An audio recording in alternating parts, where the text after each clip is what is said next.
Hello everyone, and welcome back to our channel. Today we're re-venturing into the dark corridors of a place often called the most haunted location on Earth, the Waverley Hills Sanatorium. What happened within these walls to earn it such a chilling reputation? Let's find out. Our story begins in the early 20th century. A time when a devastating illness known as the White Plague, tuberculosis, was sweeping across the nation. Jefferson County, Kentucky, was hit particularly hard. To combat this crisis, a small, two-story wooden hospital was built on a high hill outside Louisville in 1910. This was the original Waverley Hills. But as the epidemic worsened, it quickly became clear that this small facility was nowhere near large enough. So, in 1926, the massive, five-story Gothic structure we know today was completed. It was a state-of-the-art facility, designed to house over 400 patients. From the outside, it looked like a place of healing, a beacon of hope against a relentless disease. But in an era before effective antibiotics, the reality inside was often grim. The treatments were experimental and, by today's standards, brutal. Patients endured procedures like thoracoplasty, where ribs were removed to allow the lungs to expand, and the insertion of balloons into the lungs to artificially inflate them. Many of these treatments were not only painful but also largely ineffective. The sanatorium was designed to be a self-contained community. It had its own post office, water treatment facility, and even grew its own fruits and vegetables.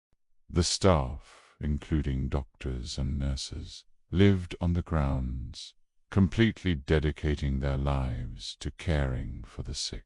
They worked tirelessly, often risking their own health in the process.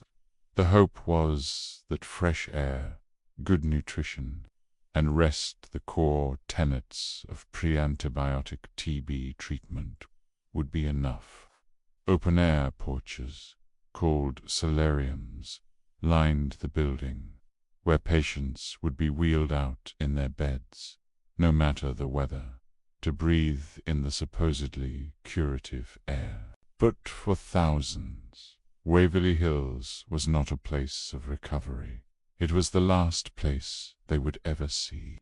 The death toll was staggering.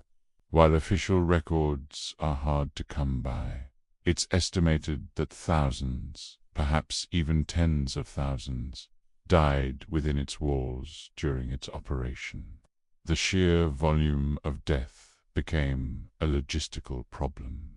To maintain morale and prevent panic among the remaining patients, the staff needed a discreet way to remove the bodies. This led to the creation of one of Waverley Hills' most infamous features, the body chute. This 500-foot-long tunnel was originally built to transport supplies and staff up the steep hill to the sanatorium. However, it soon took on a more somber purpose. At night, bodies would be lowered down through this dark concrete tunnel to the bottom of the hill, where they were discreetly transported away by hearse or train. It was a grim but necessary measure to keep the reality of the high mortality rate hidden from the fragile hope of the living. Imagine the fear and despair that must have permeated this tunnel.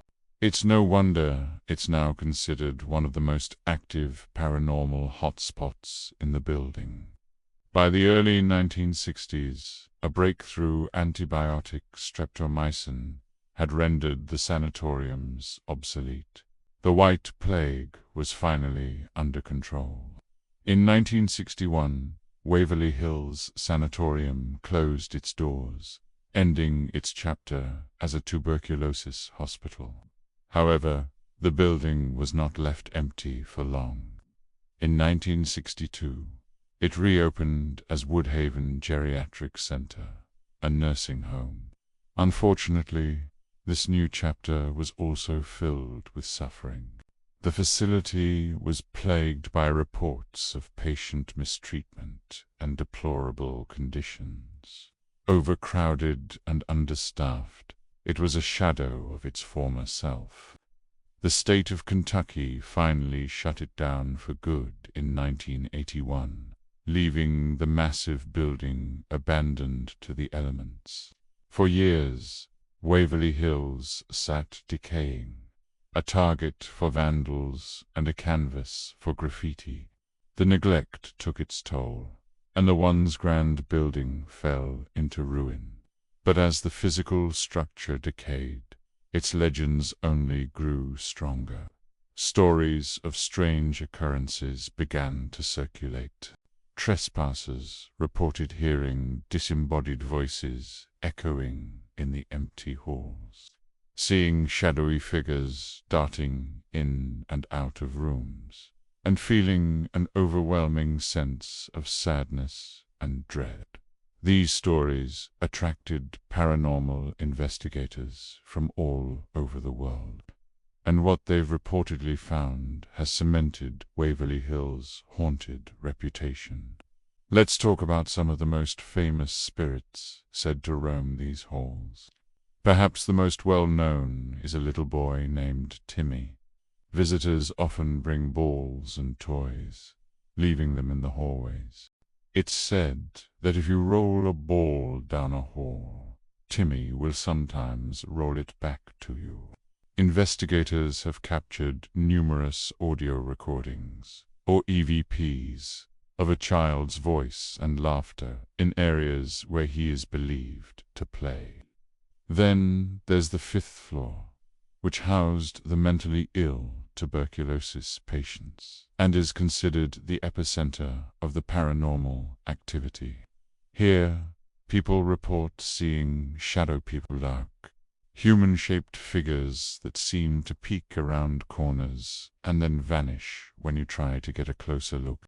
They move with incredible speed and are often seen lurking in the background of photos and videos. Many believe these are the spirits of the most tormented souls who were confined to this floor. Another tragic legend of the 5th floor is that of a nurse who is said to have taken her own life in room 502. The story goes that she was unmarried, pregnant, and after possibly contracting tuberculosis herself, felt she had no way out. Her lonely, desperate spirit is said to still linger in that room, and visitors have reported feeling intense sadness and hearing a female voice weeping. The body chute, as you can imagine, is another intensely active area.